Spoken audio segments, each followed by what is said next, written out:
Welcome, dear friends, to a tale of love, betrayal, and the indestructible strength of a single mother who overcomes life's cruelest twists and turns. Enjoy the story. Sarah Johnson rushed through the hospital corridors, her sneakers squeaking against the linoleum floor. She glanced at her watch. 10:55 p.m., just in time for her night shift. "Mom, wait!" called a voice from behind. Sarah turned to see her 16-year-old daughter Emily running to catch up, her chestnut ponytail bouncing. "Sweetie, what are you doing here so late? Is everything okay?" Sarah asked, enveloping Emily in a hug.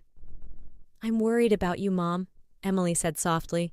"You're always working these crazy hours. I feel like I never see you anymore." Sarah sighed, her green eyes filled with weariness. "I know, Em, but ever since your dad passed away, I have to work extra shifts to pay off the debts he left us with. His failed business ventures really did a number on us." "I get it, Mom, but Jack misses you. I miss you," Emily pleaded. Sarah squeezed her daughter's shoulders. "I promise, once I get this debt paid off, things will be different. We'll have more time together as a family. For now, Aunt Karen will have to pitch in more. I'm doing this for us, to give us a better future. You just focus on being a kid a little longer, okay?" Emily nodded reluctantly. "Okay, Mom. I love you. Please be careful tonight." "I love you too, sweetie. I'll see you in the morning." With a quick kiss on her daughter's forehead, Sarah dashed off to the locker room to change into her scrubs. As Sarah tied her honey blonde hair back into a ponytail, her mind wandered to better days, before everything fell apart. "Come on, Sarah, it'll be great. This is my chance to finally make it big," David had said excitedly 2 years ago. His hazel eyes sparkled with dreams of entrepreneurial success. Sarah twisted her wedding band nervously. "I don't know, David. Starting a business is so risky, especially with 2 young kids. Are you sure we can afford this?" "Absolutely. I've got it all planned out. I just need to take out a loan to get things rolling. But babe, I'm telling you, this high-end dog grooming business is going to be a gold mine. I'll have that loan paid off in no time. Trust me." He wrapped his arms around her and flashed that charming grin she could never resist. "Well, if you're sure." Sarah relented, pushing aside her doubts. She trusted her husband. He'd never steered them wrong before. But she had been wrong to trust him. The business utterly tanked within a year. David started staying out late, claiming he was drumming up investors. Then one day, Sarah returned home early from her shift to a life-shattering discovery: David in bed with another woman. Their screaming match still echoed in her ears. "How could you do this to me? To our family?" Sarah had cried, throwing a vase against the wall. "I'm sorry, okay? I made a mistake," David yelled back defensively. "But I can't be tied down anymore, Sarah. I need my freedom. Rachel and I are in love." "Rachel? My best friend Rachel?" The betrayal pierced her heart like a dagger. "I can't believe this." "I'll still pay off the business loan, don't worry. And I'll send money for the kids. But I'm leaving, Sarah. I want a divorce," David stated coldly, before storming out and slamming the door behind him. Except he never paid a cent of the loan or child support. Because 2 weeks after walking out, David died, or so Sarah had thought. A sudden heart attack, she was told. Although devastated, Sarah picked up the broken pieces for her children's sake, working tirelessly to stay afloat. Rachel disappeared from her life, unable to face the destruction she helped cause. A knock on the locker room door startled Sarah back to the present. "Come in," she called out. The door opened, revealing a ruggedly handsome man in a security guard uniform. "Hey there, Sarah. I thought I might find you here," he said with a warm smile. "Oh, hi, Michael," Sarah replied, feeling a flutter in her stomach at the sight of him. She had first noticed the new evening security guard a few weeks ago. In his early 40s, with chiseled features and kind brown eyes, Michael Novak had a reassuring presence. He always went out of his way to chat with Sarah and brighten her overnight shifts. Though she felt the undeniable spark between them, Sarah remained hesitant. She had her kids to think about and couldn't afford any romantic distractions. "Sarah, I was wondering," Michael began, rubbing the back of his neck boyishly. "Would you maybe want to grab coffee together sometime? I'd love to get to know you better outside of work." Sarah bit her lip. Coffee did sound nice, especially with someone as sweet as Michael, but her responsibilities weighed heavily. I don't know, Michael. I'm flattered, but things are really complicated for me right now. I have 2 kids. I'm up to my eyeballs in debt. I'm just not sure it's the right time. Michael took her hand gently, his expression full of understanding. Hey, I get it. Life is messy, but I think you're an incredible woman, Sarah. You're doing an amazing job with your kids and working so hard. You deserve to have someone in your corner. I'm not going to push you into anything you're not ready for. I just want a chance to get to know you better, in a totally low-pressure way. What do you say? His earnestness tugged at her heartstrings. It had been so long since someone had shown genuine interest and care for her. Okay, Sarah found herself saying with a small smile. 1 coffee, after my shift ends tomorrow morning. Michael's face broke into a delighted grin. Fantastic! It's a date. I mean, not a date unless you want it to be. I'm totally cool with… Sarah laughed, putting a finger to his lips. I know what you mean. Now get out of here before I change my mind. Still grinning, Michael gave a mock salute. Yes, ma'am. He headed for the door, turning back to add, I'll see you in the morning, Sarah. Can't wait.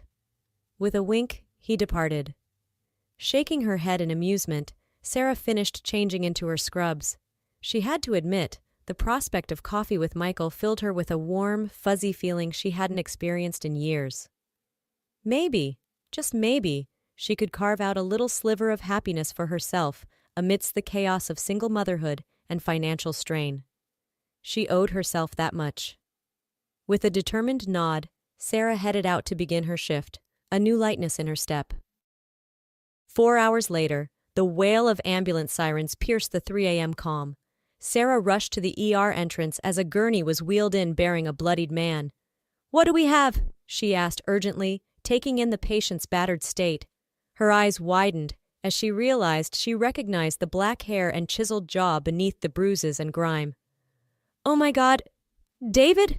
Her supposedly dead ex-husband gazed up at her, his expression a mix of fear and pleading. Please help me, he whispered hoarsely. Sarah's mind reeled as the other nurses began prepping him for surgery. She tried to process this surreal twist. How was he alive? Where had he been all this time while she struggled as a single parent? Fury and confusion swirled in her mind. She took a deep breath, fighting to stay professional. Sarah! Dr. Ravi Kapoor, the lead surgeon, beckoned her. Scrub in. I need all hands on deck. This guy has internal bleeding. We need to get under control. Stat. Willing herself into crisis mode, Sarah nodded and hurried to the OR. No matter her feelings, she had a job to do. Her patient's life depended on it, even if that patient was her lying, cheating dirtbag of an ex. 2 grueling hours later, Sarah slumped exhaustedly against the wall outside the OR. They had managed to stop the bleeding and stabilize David, but he would need further surgeries in the coming days. She still couldn't wrap her mind around him being alive all this time. Sarah, is it really you? A hesitant voice called out. Sarah looked up to see none other than Rachel, her ex-best friend, standing before her. The years had aged Rachel. Gone was the mischievous twinkle in her eyes, replaced by dark circles and an expression of guilt. What are you doing here, Rachel? Sarah asked coldly. Come to check on your boyfriend? Rachel winced. Sarah, please, let me explain. David and we were in love. Or I thought we were. He promised we would be together after he left you. But then his business completely failed, and he ended up deep in debt to some dangerous people. What are you talking about? David died of a heart attack right after he left me, Sarah countered. Rachel shook her head sadly. No, that's just what we wanted you to believe. David thought it would be easier on you and the kids than knowing the truth, that he spent the last 2 years on the run from loan sharks. He dragged me into his mess. Tears filled her eyes. I'm so sorry, Sarah, for everything. I never meant to hurt you. Sarah stared at her former friend, unsure how to feel. The betrayal still stung, but Rachel looked so broken. She sighed heavily. I don't know if I can forgive you, Rachel, but I can see you've been through hell. I take it those loan sharks are the ones who put David in my ER tonight. Rachel nodded miserably. They finally caught up with us. We didn't know where else to turn. Sarah, I know it's unforgivable to ask, But is there any way you can help keep David safe? Maybe not press charges so the loan sharks can't find him? Anger flared in Sarah's chest. Unbelievable! After everything you two put me through, you want me to help you? No way! You made your bed, now lie in it. I have my children to think about. I can't get tangled up in David's mess again. But they'll kill him, Rachel pleaded desperately. Not my problem. I'm done cleaning up his mistakes. He's the police's problem now, Sarah declared, though her heart clenched painfully. Despite everything, a small part of her still cared for the man she once loved. Just then, Michael rounded the corner, his concerned gaze landing on Sarah. Hey, is everything all right? I heard about the surgery. He trailed off as he noticed Rachel. Sarah managed a tired smile. It's a long story, but I'll be okay. Thanks, Michael. He placed a comforting hand on her shoulder before eyeing Rachel suspiciously. And who's this? Rachel exchanged an apprehensive glance with Sarah, then looked down shamefully. I'm nobody. I was just leaving. As Rachel scurried away, Sarah turned to Michael with a heavy sigh. You may want to cancel that coffee. My life just got a whole lot more complicated. Over cups of strong, badly needed coffee in the hospital cafeteria, Sarah poured out the whole story to Michael. He listened intently, his brow furrowing as she described David's betrayal, faked death, and dangerous entanglements. Wow, he said when she finished. That's a lot. I can't imagine how difficult this must be for you. Are you going to tell your kids their father is alive? Sarah groaned, massaging her temples. I don't know. Part of me wants to protect them from the truth. They've already been through so much. But Emily's 16 now. She deserves to know what really happened, even if it's ugly. She looked up at Michael pleadingly. What do you think I should do? Michael took her hand, running a soothing thumb over her knuckles. I think you should trust your instincts. You're an incredible mother, Sarah. You'll know what's right for your kids. And whatever you decide, I'll support you. His steadfast belief in her brought tears to her eyes. Thank you, Michael. I don't know what I did to deserve having you in my corner, but I'm so grateful. He tugged her into a hug, letting her cry softly against his broad chest. You deserve the world, Sarah, he murmured into her hair. Don't ever doubt that. Drawing strength from his embrace, Sarah pulled back and squared her shoulders. You're right. I need to do what's best for Emily and Jack. No more lies. I'll tell them the truth about their father, and I'll make sure David faces the consequences of his actions. It's time to stop running from the past. Michael smiled proudly. That's my girl. You've got this, and I'll be right beside you every step of the way. With a heavy heart, Sarah knocked on Emily's bedroom door. Em, can I come in? I need to talk to you about something important. Emily looked up from her homework, concern etched on her face at her mother's serious tone. Sure, Mom. What's going on? Taking a deep breath, Sarah sat on the edge of the bed. It's about your dad, sweetie. He's alive. Emily's eyes widened in shock. What? But you said he died of a heart attack years ago. I know, and I'm so sorry for not telling you the truth sooner. The reality is that your father faked his death to escape the debts from his failed business. He's been on the run this whole time, with Rachel. Realization dawned on the teenager's face. Rachel? Your best friend Rachel? The one who disappeared after Dad died, or apparently didn't die. Anger flickered in her eyes. Sarah nodded sadly. They were having an affair. Rachel helped him stage everything. I just found out last night when your dad was brought into the ER. He'd been attacked by the people he owes money to. I can't believe this, Emily whispered, tears spilling down her cheeks. How could he abandon us like that, and for Rachel? Her hands clenched into fists. As far as I'm concerned, my father died the day he left us. I want nothing to do with him. Oh, honey. Sarah gathered her daughter into her arms, stroking her hair soothingly as Emily sobbed. I'm so sorry you have to deal with this pain, but I promise you we will get through this together. You, me, and Jack. We're a team, and things will get better. We've survived so much already, and we'll survive this too. Emily clung to her mother, drawing strength from her reassurance. I love you, Mom. Thank you for always being there for us, even when Dad wasn't. I love you too, sweet girl. More than anything, Sarah murmured, her own tears falling. Never forget that. Mother and daughter held each other, weathering yet another storm as only the strongest of families could. 6 months later. Hey, Mom, what's the occasion? Jack asked curiously as he watched Sarah bustling around the kitchen, preparing a fancier-than-usual dinner. The savory aroma of roast chicken and herbs filled the air. Yeah, what gives? You never make this much effort for a regular Saturday night, Emily chimed in, setting the table. Sarah paused in stirring the mashed potatoes, a faint blush coloring her cheeks. Well, I have some news. I wanted us to have a special family dinner because there's someone I'd like you both to officially meet. The siblings exchanged a surprised glance. Who? Jack asked. Taking a fortifying breath, Sarah replied, His name is Michael. He's the security guard from the hospital, the one I told you about.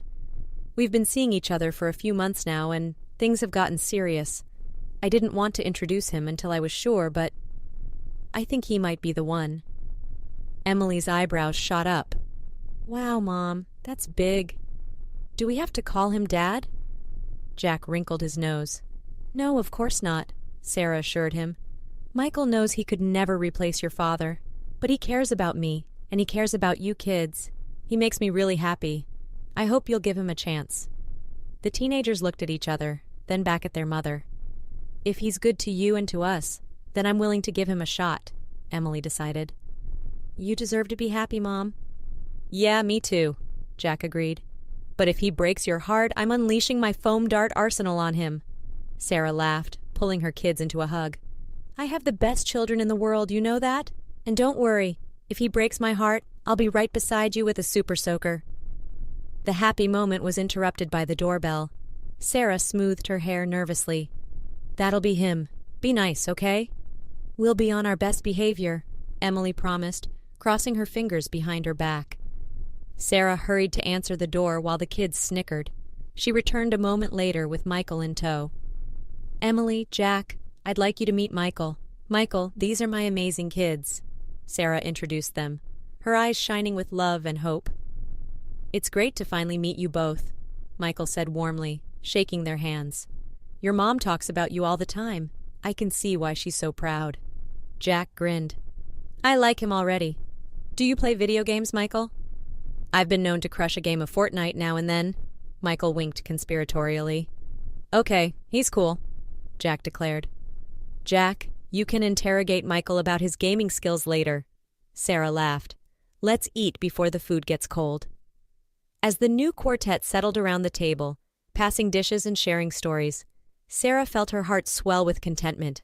For so long, it had been just her and the kids against the world.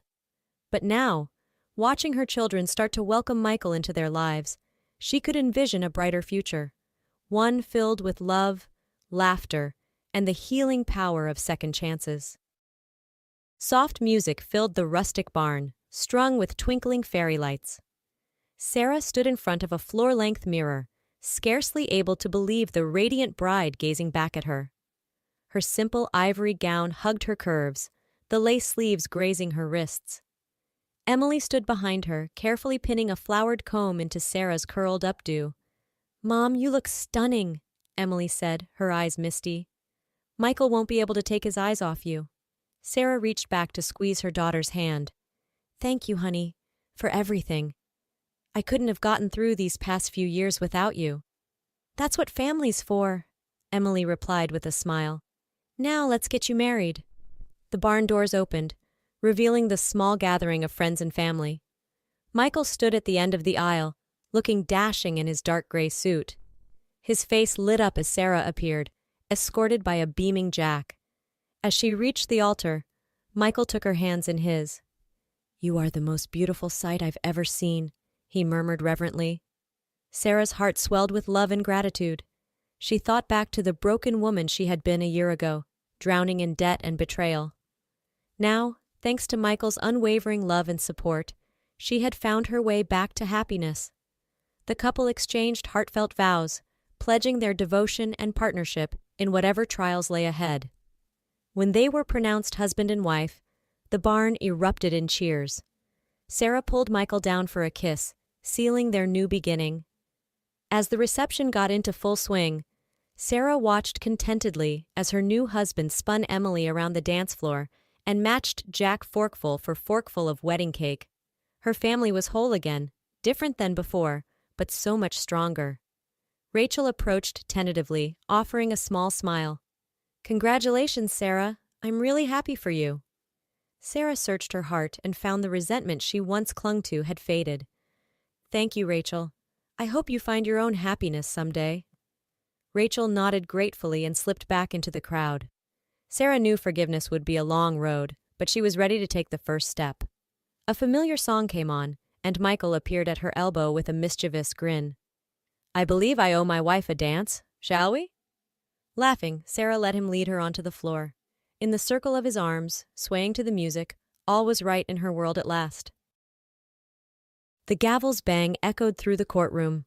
"On the charge of fraud, the jury finds the defendants guilty," the foreman announced. Relief surged through Sarah as David and Rachel were led away in handcuffs. It had been a long, painful trial, reopening old wounds. But seeing justice served brought a measure of closure. Michael squeezed her hand supportively. "It's over, love. He can't hurt you or the kids anymore." Sarah leaned into her husband's solid strength. "I know. But even with the debt he left us with, I can't help but feel a little sad for him. For the man he used to be, before greed and selfishness twisted him." "You have such a good heart," Michael said softly, brushing a strand of hair from her face. "It's one of the million things I love about you." Managing a smile, Sarah gazed up at him. "What did I ever do to deserve you?" "You were you," he replied simply. "Through all the hardship, you never lost your kindness, your resilience, your incredible capacity to love. Sarah, you're the strongest person I know, and I'm the luckiest man alive to get to spend forever with you." Tears glinted in Sarah's eyes as she drew him down for a tender kiss. "Forever," she echoed. "I like the sound of that." Hand in hand, they walked out of the courthouse and into the bright sunlight. Sarah breathed deeply, savoring the feel of the sun on her skin and the lightness in her soul. For so long, she had carried the weight of David's betrayal, the burden of his debt. But now, with Michael beside her and her children safe and happy, she was finally free. Sarah knew challenges still lay ahead. Parenthood, marriage, life itself, none of it was ever easy. But she also knew that with faith, love, and her little family, she could face anything. As she and Michael drove off to pick up the kids for a celebratory pizza night, Sarah smiled. The future was bright, and she was more than ready to embrace this beautiful second chance at love and happiness. Because if there was one thing Sarah had learned, it was that hope could be found even in the darkest of times. And sometimes, when you least expected it, life gave you a reason to believe in love again.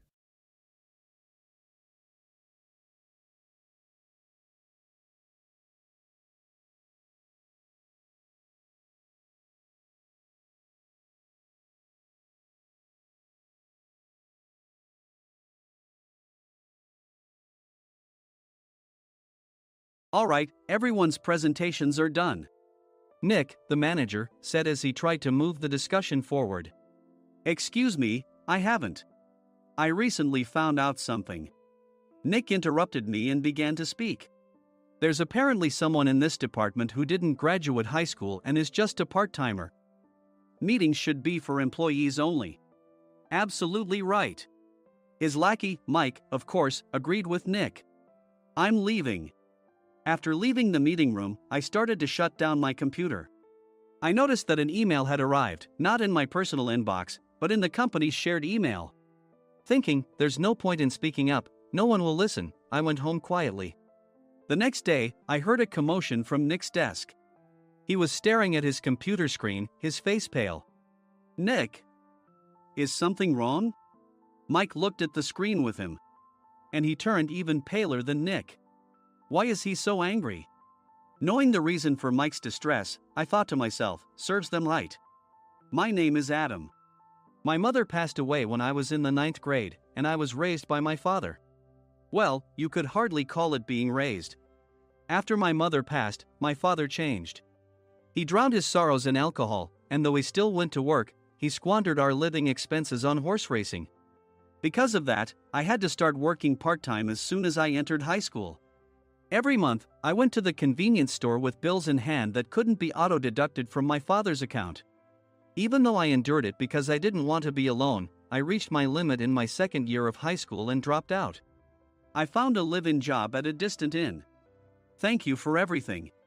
The day I left home, my father, still staring at the TV, spoke. Take care. That was our last conversation.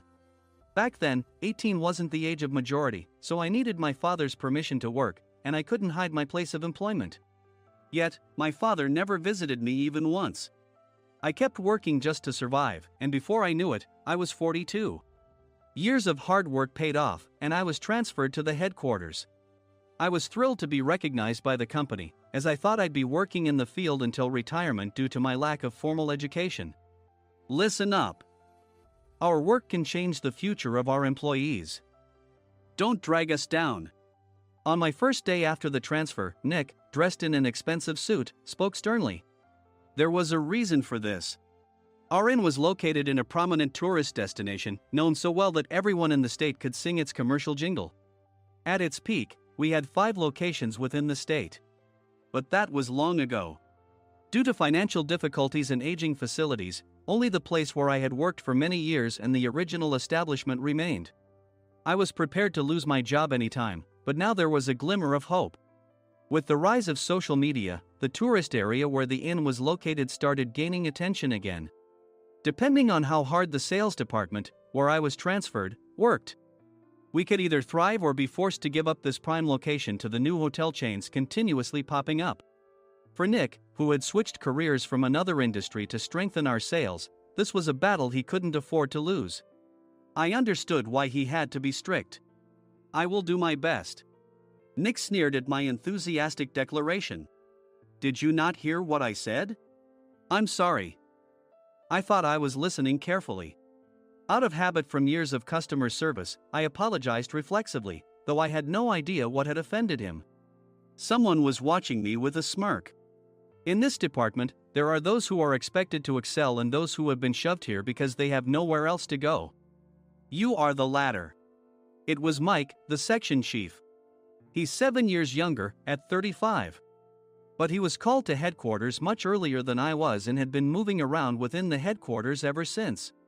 I'm not jealous, but I can't accept that he's my boss. Graduating from a prestigious university, he has an unusually high pride and caused many problems as a newbie, making things very difficult for me when I was the front desk leader. When I found out Mike was transferred to the sales department a month before me, I was disheartened. Mike is right. With just a middle school diploma, there's not much you can do. Don't even think about achieving results. As if I didn't exist, Nick remarked, I'm thirsty. Mike eagerly ran to the coffee maker. It seems Mike is Nick's lackey. I regretted being happy about my transfer to headquarters, wishing I had stayed on site forever. Send a direct mail to every company on this list by the end of the day. Nick only assigned me tasks that even a new graduate could handle. What? There are over 1,000 companies. You want me to send to all of them by today? Yes, if you and your fellow misfits split the work, even those with nowhere else to go should finish by today. I glanced at the employees typing away expressionlessly.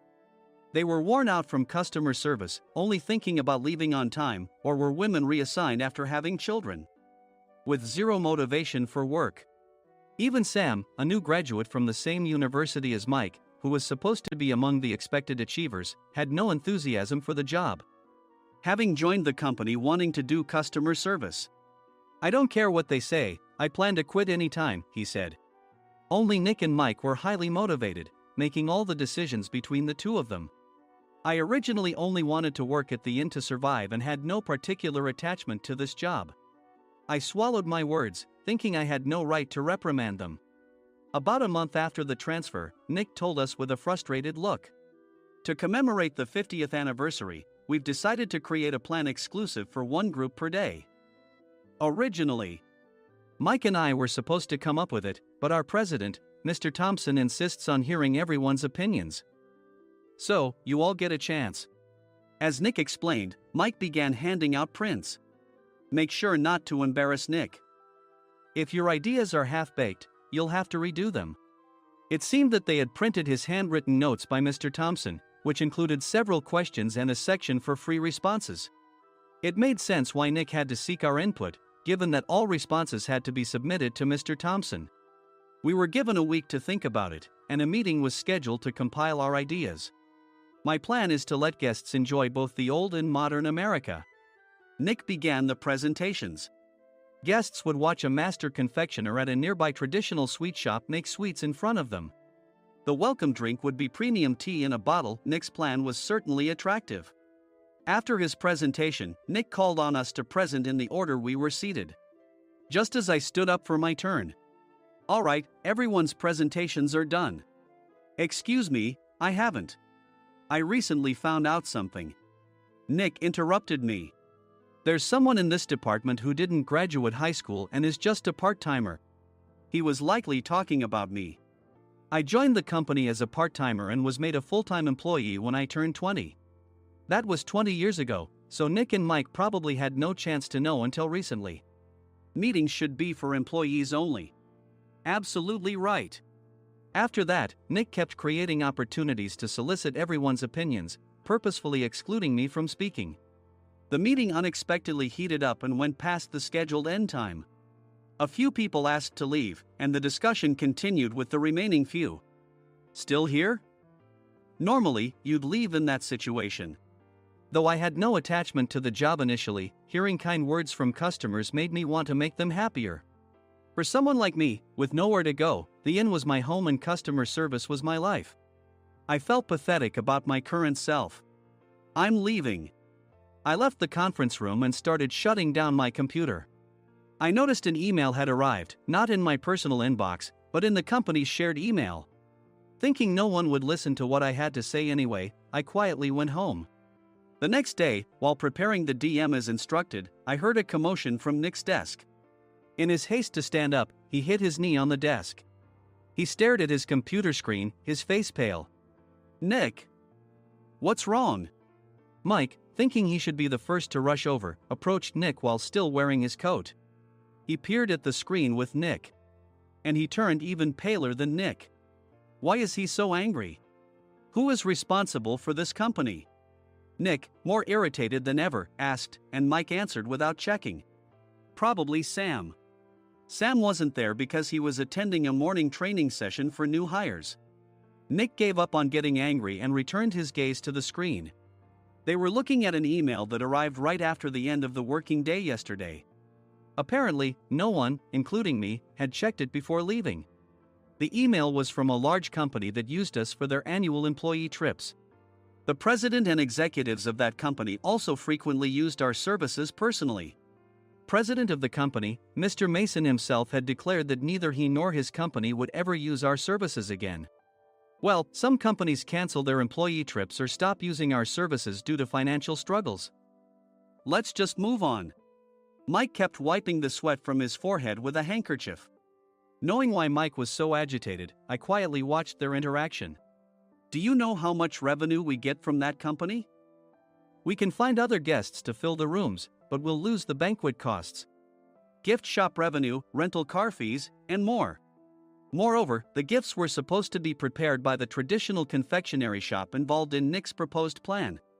If it's known that we incurred such a huge loss at this critical time, Nick's position in the company would be jeopardized. Nick took a deep breath, seemingly trying to calm himself. All right, Mike. Go to New York right now and apologize to Mr. Mason. What? You're coming with me, right? I have urgent work to do. I trust you, which is why I'm entrusting this to you. Please. Mike, believing Nick's sincerity, agreed with a determined look on his face, saying, yes. That's Nick for you. Even if Mike went to apologize, Nick would shift all the blame onto him if the client didn't change their mind. Well, it was Mike's fault to begin with, so it served him right. About 3 hours later, Sam answered a call from somewhere and repeatedly apologized, saying, I'm very sorry. Everyone watched to see what was happening. After ending the call, he informed Nick with a weary tone. When Mike arrived at the client's company, he only made things worse, further infuriating Mr. Mason. He was demanding, "Get his boss here immediately." It was no wonder Sam was exhausted, dealing with such a call right after returning from training. "What is that idiot doing?" "All right, Adam, you're coming with me. If sacrificing Mike didn't work, then I must be next." Normally, I'd want to refuse at all costs, but I saw an opportunity in this situation. "If I can be of assistance, I'd be happy to join you." I obediently followed Nick, and we flew to New York. When we introduced ourselves at the reception, it became clear how serious the situation was, as the receptionist personally escorted us to the president's office. Angry voices leaked through the door, making both Nick and me uneasy. "Excuse me. I'm Nick, the supervisor. I understand my subordinate has caused you trouble, and I deeply apologize." Nick, with his experience in the corporate world, knew enough to offer an apology before excuses. However, his customer service skills left much to be desired. I sighed as I saw Mike trembling like a small dog in the corner of the room. "What kind of training are you giving your subordinates?" Mr. Mason glared at Nick with a red face. The intensity of his gaze made even Nick take a step back. Regrettably, I joined this company only 2 years ago and was unaware of Mike's issues. I should have identified his shortcomings sooner. Indeed, I should have realized sooner. No sensible person would come to apologize and then give a lengthy presentation on the drawbacks of not using their in. Nick froze, his mouth slightly open. Suspecting the worst, I picked up the documents that had fallen to the floor. It seemed Mike hastily prepared these documents on the plane, listing the disadvantages. Disadvantage 1: if you change the venue for the company trip, employees might suspect it's for cost-cutting reasons, leading to a negative impression. Reading it aloud half-jokingly, Nick snatched the papers from my hand and checked the contents with a furious expression. Among the stack of documents was a receipt from a nearby convenience store's copy machine. I felt a pang of dread, hoping he hadn't shown the receipt as well. What do you think he said when I asked what kind of nerve he had to do this? I'm very sorry." Faced with the dire situation, Nick must have thought there was nothing left to do but apologize. In a voice smaller than I'd ever heard from him, he uttered words of apology. He said, "I'm a Harvard graduate. I don't believe I said anything wrong." "Mike, what have you done?" Forgetting his plan to pin the blame on Mike, Nick yelled loudly, even in front of Mr. Mason. "I didn't do anything wrong." "You're still saying that? Look at him." Mike pointed at me with a shaking hand. "I was assigned to headquarters in my 20s and now I'm a section chief. This guy only made it to headquarters at 42. Everything I've done proves I was right. So why are we losing the contract?" Having said his piece, Mike collapsed to the floor. "Of course. You were sent there because you had nowhere else to go." Mike never expected to hear such words from someone he looked down upon. He lunged at me, and Nick hurriedly stepped in to stop him. "Mr. Thompson told me Mike is a quick thinker, and to take good care of him." There's no way he was pushed aside. "Don't make things worse here. He didn't say quick thinker, he said only quick-witted, didn't he?" I don't remember that part." I recalled the many troubles Mike caused when he was a newbie. When Mike was on the front line, his pride was so high that he never apologized to customers. Customer service, especially in our job, doesn't work alone. It brings both good and bad situations. If the front staff or housekeepers made mistakes, or the cleaning company didn't properly clean a room, one had to apologize to the customers regardless of personal fault. Mike, in such situations, would never apologize, insisting he wasn't at fault. This often angered customers, and as the front desk leader, I frequently had to apologize on his behalf. He caused complaints and disrupted operations, which is why he was quickly moved to headquarters. In departments where he didn't interact directly with customers, his quick thinking was beneficial and things went well. But it seemed his flaws were starting to show. Corporate reservations are supposed to be entered into the system by the sales representative. But a quick check yesterday revealed that more than 10 items were missing from the client's reservation. The handover document clearly stated what needed to be prepared. Why didn't you enter it into the system? Why do we have to give them special treatment? filling rooms near the banquet hall, setting up all the food in advance. Specifying the brand of wine, they're too demanding. No wonder he always angered customers, I thought, feeling a headache coming on. Grouping them in rooms near the banquet hall is for our benefit too. It makes it easier for the staff to set up beds and serve breakfast since everyone's schedule is synchronized. As for the other requests, Mr. Mason suggested them to lighten our load. I didn't know that. Nick finally seemed to realize that Mike was the one who had angered the client. What did you say to them? I just told them we wouldn't give them special treatment anymore. We shouldn't waste effort on things that don't bring in money. I was utterly exasperated at his lack of understanding of customer service. Of course, we shouldn't comply with unreasonable demands. But carrying over successful practices from past stays makes customers feel remembered and enhances their experience. Good memories encourage repeat visits. That's part of our job. I looked down at Mike, who was sitting on the floor. In our job, nothing is a waste. Mr. Thompson likely moved you to the sales department, hoping you'd finally understand this. How do you think he feels now that you've failed to meet his expectations? Mike, tears in his eyes, fled the president's office. I was amazed he still hadn't apologized. You have it tough, Adam. It's okay, we're all employees of the same company. I deeply apologize for this disrespectful incident. Especially after all the care you've shown us. If it weren't for you, Adam, I really would have stopped staying here. When I heard you were moving to the sales department, I was willing to reconsider if you handled it. Seeing us talk so amicably, Nick's face contorted. Do you two know each other? Adam's service is excellent. I always requested him specifically. Normally, we don't accept specific staff requests, but we made an exception for Mr. Mason, adjusting my shifts accordingly. He had personally stayed at our hotel just before my transfer, and during casual conversation, I mentioned, I'm moving to the sales department soon. If I hadn't told him then, things could have been much worse. Please continue to take care of us. I look forward to it. On the return flight, Nick awkwardly offered me a can of beer. It's still working hours. Of course, I had no intention of forgiving him for a single beer. Nick might try to pin everything on Mike and avoid any consequences. While pondering this, a startling fact came to light. Nick, the tea bottles for the plan have arrived. I handed Nick a bottle labeled with our inn's name. They look good. What are you talking about? These are plastic bottles. I had assumed we would use the trendy, high-end bottling tea. But what arrived were ordinary plastic bottles of tea with customized labels. The only unique aspect was the label, which had the inn's name, making it look customized. Upon further investigation, I discovered that a substantial amount of money was set to be paid to the tea company. It was priced like bottling tea. Does this plastic bottle really cost $100 each? The tea inside is specially blended for us. The extra cost is for that. Wouldn't it be better to use another tea company? Or is there a specific reason we must use this one? As Nick continued to make excuses, I showed him a printed email. I informed the tea company's president, Mr. Mitchell, that we discovered irregular payments and he confessed. He said you two were high school classmates and planned to split the extra money. That idiot. Why did he confess? That's not important. You should worry about yourself, this could turn into a police matter.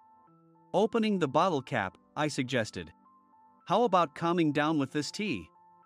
It supposedly has a relaxing effect. Nick drank the tea frantically. In the following days, decisions were made about their fates. Mike was reassigned to the General Affairs Department, with no chance of transfer or promotion, as per Mr. Thompson's orders. As for Nick, since the payment to the tea company hadn't yet been made, he narrowly avoided legal trouble. Instead, he was encouraged to leave the company, and to avoid further complications, Nick submitted his resignation. Rumor has it that connections between HR departments have made it difficult for him to find new employment. Even though it was good to have those two gone, something unexpected happened in the sales department. Everyone became motivated and united in refining the 50th anniversary plan. In the end, my plan was adopted. We collaborated with the Tourist Information Center to provide personalized guides. The plan, tailored to the number of guests, was truly special for the 50th anniversary. Hey, is Adam's family coming to stay? I immediately booked that special plan for my family. Sam noticed it on the reservation list and quickly picked up on it. Yes, I'm inviting my father. That's great. I might invite my parents too. I lacked the courage to face my father just as Adam. But here, with the confidence Mr. Mason praised, I felt ready. The 50th anniversary plan was a perfect opportunity to reconnect with my father. I hoped to bring back the days when we could laugh together as we once did.